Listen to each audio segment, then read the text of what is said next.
இன்றைக்கு கர்த்தர் உங்களோடு கூட பேசுகிற ஜீவனுள்ள வார்த்தை 1 சாமுவேல் 1ஆம் அதிகாரம் 8ஆம் வசனம். அன்னாள் அவள் புருஷனாகிய எல்கானா அவளை பார்த்து அன்னாளே, ஏன் அழுகிறாய்? ஏன் சாப்பிடாது இருக்கிறாய்? ஏன் சஞ்சலப்படுகிறாய்? 10 குமாரர்களை பார்க்கிலும் நான் உனக்கு அதிகம் அல்லவா என்று சொன்னார். அன்னாருடைய வாழ்க்கை முழுவதும் வருஷந்தோறும் தேவாலயத்துக்கு போகும்போது அழுகை.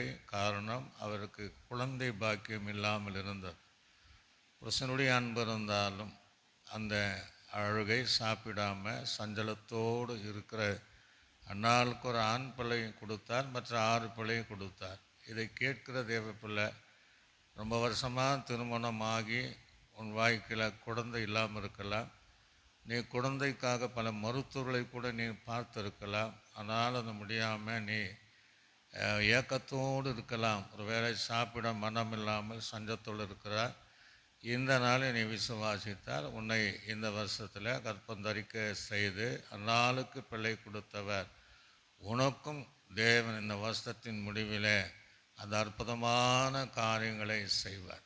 இதை நீ நம்புவாய் என்றால் இன்றைக்கு கர்த்தர் உன்னுடைய வாழ்க்கையில் அது செய்ய வேண்டிய காரியத்தில் சீக்கிரமாக அந்த அடையாளங்களை, அந்த அற்புதங்களை செய்வார். அப்படியே நீ விசுவாசித்து, ஆண்டவரே எனக்கு நீ செய்வதற்காக நன்றி என்று சொல்லி ஒப்பு கொடுப்பாய் என்றால் இன்றைக்கு செய்கிறார். தேவனே, இந்த குழந்தை பாக்கியம் இல்லாத பல வருஷங்களாக எத்தனையோ ட்ரீட்மெண்ட்டும் எடுத்து ஒன்றுமில்லாமல் இருக்கிற இந்த தெய்வ பிள்ளைகளுக்கு அன்னாளுடைய அழுகையை கேட்ட தேவன் ஆண் பிள்ளை கொடுத்தது போல இதை கேட்கிற ஒவ்வொருக்கும் தேவன் அதை கட்டளை இடும்படியாக நாங்கள் ஜெபிக்கிறோம். பச்சபாதமுள்ள தேவன் அல்ல, இயேசுவின் நாமத்தில் பிதாவே.